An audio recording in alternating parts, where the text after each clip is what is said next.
네덜란드의 유명한 신학자입니다. 헤르만 바빙크라고 하는 신학자가 했던 이야기가 있습니다. 죽음의 순간에서 위로를 줄 수 없는 그 신학은 소용이 없고, 죽음 앞에서 소망을 주지 못하는 종교는 종교가 아니다. 아멘. 부활을 맞이한 이 부활절날 부활절 설교 중에서 이 부활을 만난다고 하는 것은 죽지 않고는 부활을 할 수가 없습니다. 갈라디아서 2장 20절에 보면 내가 그리스도와 함께 십자가에 못 박혔나니 그런즉 이제는 내가 산 것이 아니요 오직 내 안에 그리스도께서 사신 것이라. 이제 내가 육체 가운데 사는 것은 나를 사랑하사 나를 위하여 자기 몸을 버리신 하나님의 아들을 믿는 믿음 안에서 사는 것이다. 아멘. 오직 내가 십자가 안에서 죽어야, 그래야 부활할 줄로 믿습니다.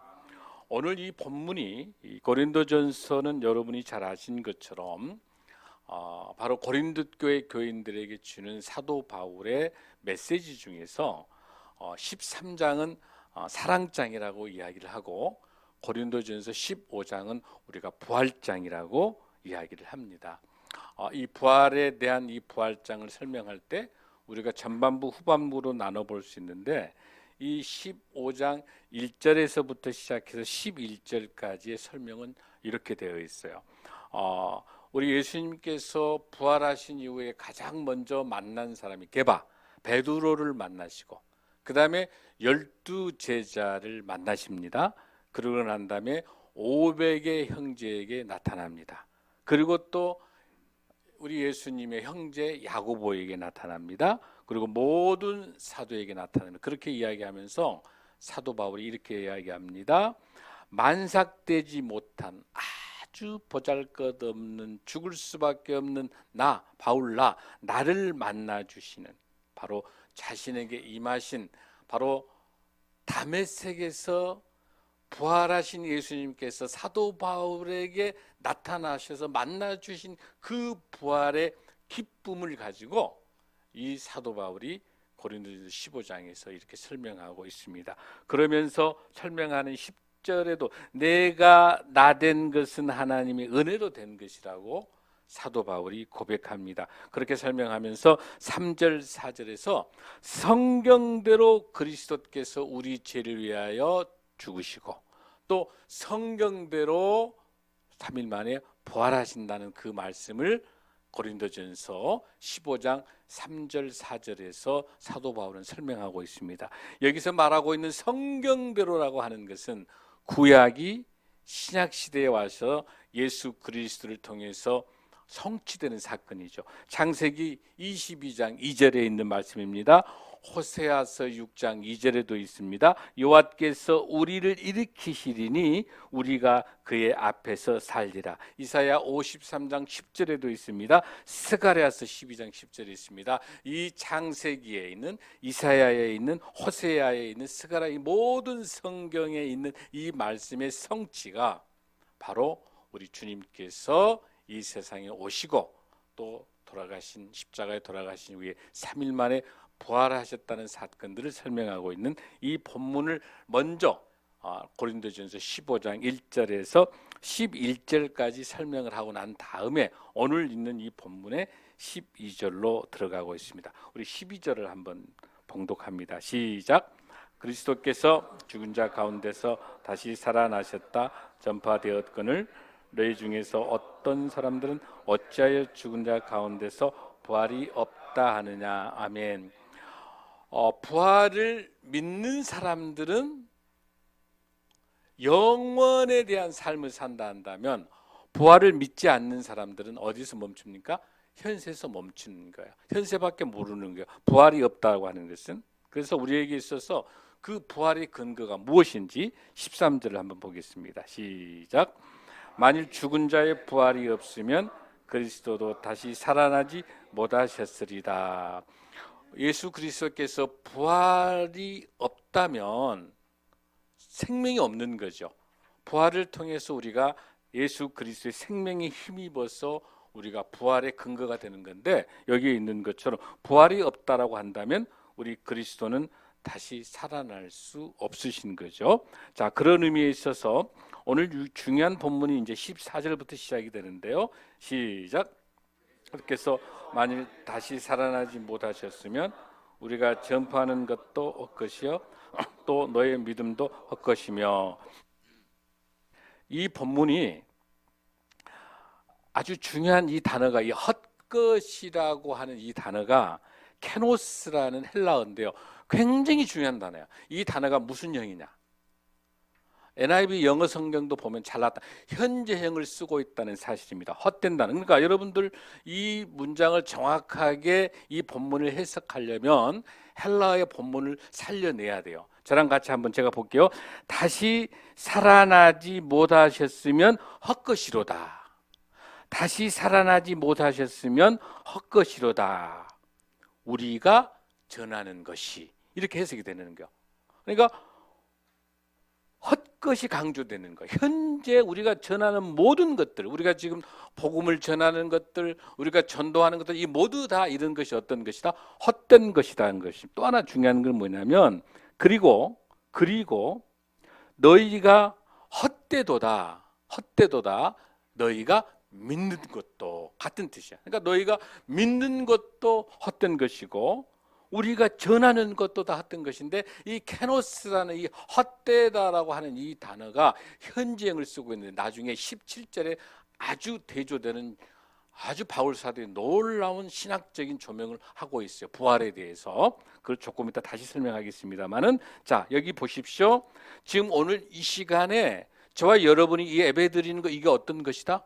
우리 예수님께서 십자가에 돌아가시고 부활이 없다 한다면 이건 뭐예요? 우리가 복음을 전하는 것도 헛된 거, 우리가 예수 그리스도를 믿고 있다고 하는 것도 헛된 거, 모든 게 헛된 거, 다 헛된 거라는 거. 아무런 의미가 없는 것이요. 무엇이 없으면? 부활이 없으면. 그러니까 우리 기독교는요, 부활의 종교다. 십자가만 이야기하는 것은 50%예요. 십자가의 고난만 이야기하는 것은 50인데, 십자가의 고난은 어디도 있어요. 로마, 원래 페르시아라든지 이 지역에 있었던 사형 틀에 불과한 거예요. 십자가가 그냥 십자가 죽는 거예요. 아무 의미가 없는 거예요. 예수님 십자가 돌아가신, 유대인이 죽었구나, 아무 의미가 없는 거예요. 십자가만 가지고 이야기한다면 그 십자가의 고난도 중요하지만 구약의 성취처럼 십자가에 돌아가신 이후에 3일 만에 부활하셔야 예수 그리스도의, 하나님께서 성취하시는, 예수 그리스도를 통해서 성취하시는 부활의 역사가 있어야 저와 여러분의 믿음도, 우리가 전하는 복음도 참된 복음이 된 줄로 믿습니다. 그래서 무덤이 남아있으면 헛것이에요.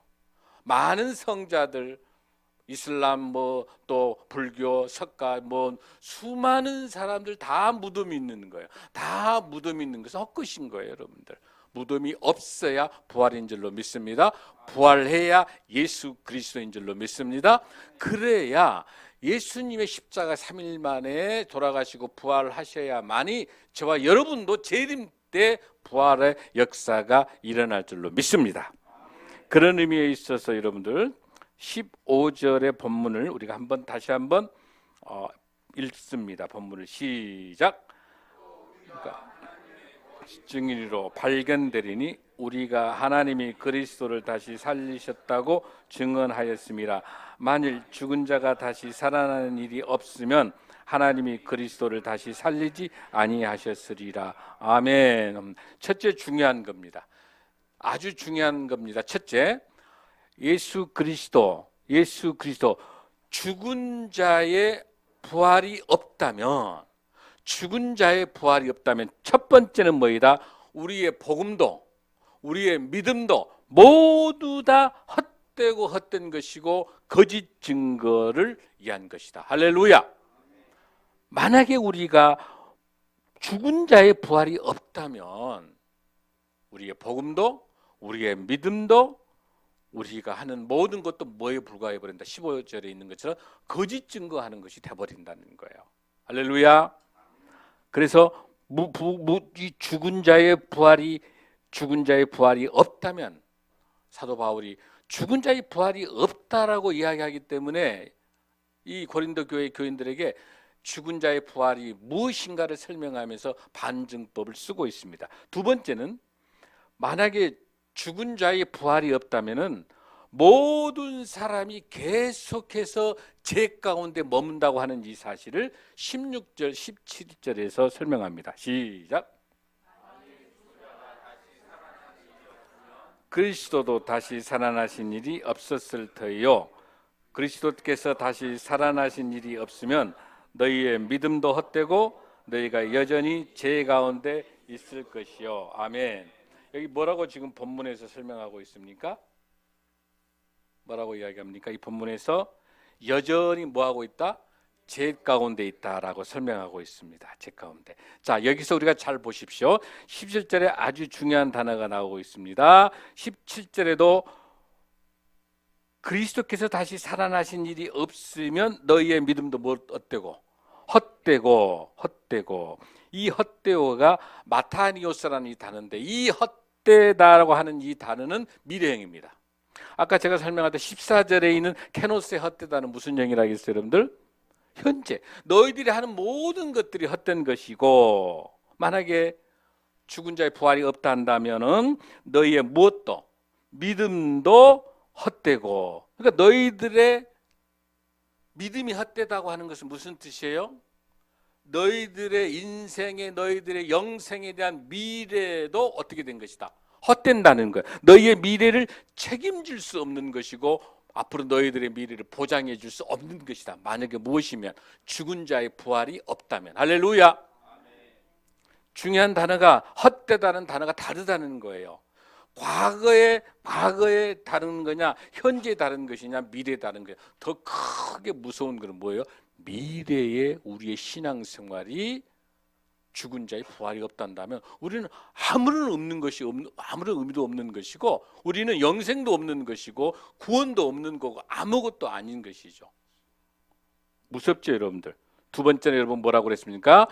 죽은 자의 부활이 없으면 모든 사람이 어디에 멈춘다? 죄 가운데 계속 죄 가운데 머무러서 영원히 지옥에서 영원히 살 수밖에 없는 것입니다. 자, 세 번째 중요합니다.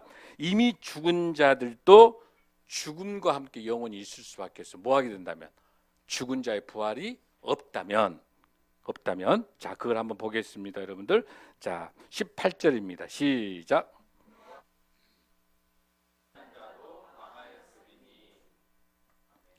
자, 만일 죽은 자의 부활이 없다면 그리스도께서 다시 살아나지 못하셨기 때문에 결국은 어떤 현상입니까, 여러분들? 그리스도 안에서 잠자는 자도 망하죠. 왜 그러죠, 여러분들? 뭐가 없으니까? 죽은 자의 무엇이 없으니까? 부활이 없기 때문에. 이미 죽은 자들도 죽음과 함께 영원히 있을 수밖에 없는 거죠. 뭐가 없으니까? 부활을 할 수 없는 거기 때문에. 자, 네 번째, 여러분들 중요한 본문이 있습니다. 18절을 한번 읽습니다. 시작. 자, 제가 다시 한번 두 번 지금 읽어주는 그 또한이라는 그 단어가 중요해요, 여러분. 또한이라는 이 단어가 중요해요. 알아라는 뜻인데, 헬라 알아. 이건 뭐냐면 그 결과예요.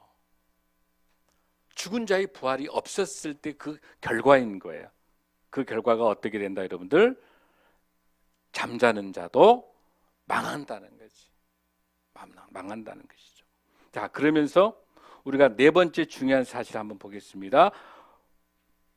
부활 신앙으로 사는 우리가 세상에서 만약에 죽은 자의 부활이 없다라고 한다면은 저와 여러분은 이 인생에서 가장 불쌍한 자예요. 차라리 안 믿는 사람은 세상에서 술 마시고 놀고 즐기고 그나마 이 생에서 살 수 있는 거잖아요. 믿지 않는 사람들은 부활을 모르기 때문에 그렇게 사는 건데, 죽은 자의 부활이 없다라고 한다면 가장 이 세상에서 가장 불쌍한 사람이 누구냐고 하는 거예요. 가장 불행한 사람이. 그게 어떤 사람인가? 여러분들 19절 한번 읽어보겠습니다. 시작.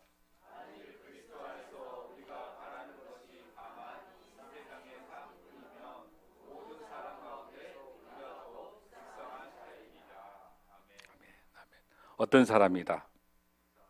불쌍한 사람이다. 그래서 템 켈러 목사님 이렇게 이야기해요. 이 세상에 가장 소중한 것은 내가 죄인이라고 하는 이 사실을 아는 것이라는 거예요.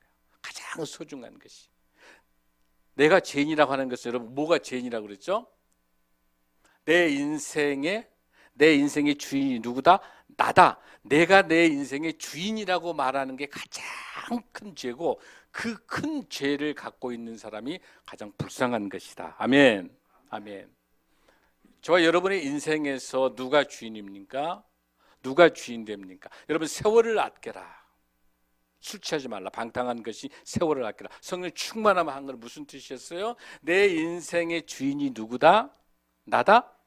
아니죠. 예수 그리스도가 내 인생의 주인이다라고 고백할 수 있는 것이 가장 행복한 것이다. 할렐루야. 내 인생의 주인이 누구다? 예수 그리스도다. 아멘. 자, 그런데 우리 모두 다가 다 죄인인데 우리가 어떻게 하면 이 죄인이 하나님의 자녀가 될 수 있습니까? 요한복음 1장 12절에 보니까 영접하는 자 곧 그 이름을 믿는 자들에게는 하나님의 무엇을 되는, 하나님의 자녀가 되는 권세를 주셨느니라. 할렐루야. 우리가 예수 그리스도를 나의 구주로 영접하는 순간 우리는 뭐예요? 하나님의 자녀가 됐기 때문에, 하나님의 자녀이기 때문에, 예수님이 십자가에 부활하셨기 때문에 저와 여러분도 어떠진다?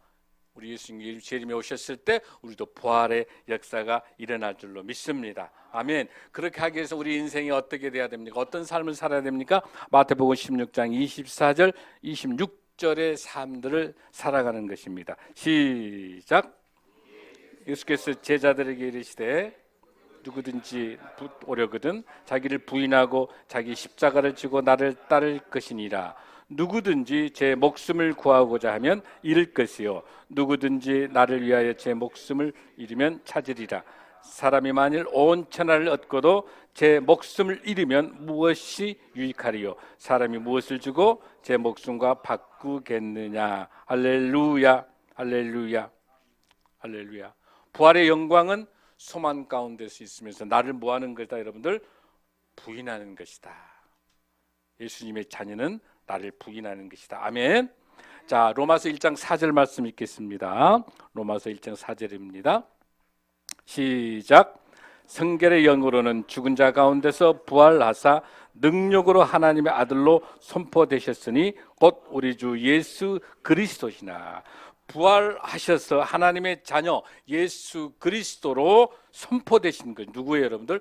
예수 그리스도인 줄로 믿습니다. 아멘. 저와 여러분은 예수 그리스도의 주님의 자녀입니다. 아멘. 그렇게 했었을 때 우리 19절에서 만일 그리스도 안에서 우리가 바라는 것이 다만 이 세상의 삶뿐이면 모든 사람 가운데 우리가 더욱 불쌍한 자라고 우리가 이야기했었죠. 그럴 때 여기 본문에 나와 있는 것처럼 20절에 이렇게 됩니다. 그러나 이제 그리스도께서 죽은 자 가운데서 다시 살아나사 잠자는 자들의 첫 열매가 되셨도다. 할렐루야. 예수 그리스도가 첫 열매라고 하는 것은 순서를 말하는 첫 열매가 아니라 의식과 삶과 모든 가치와 모든 부분에 있어서 대표하는 거예요.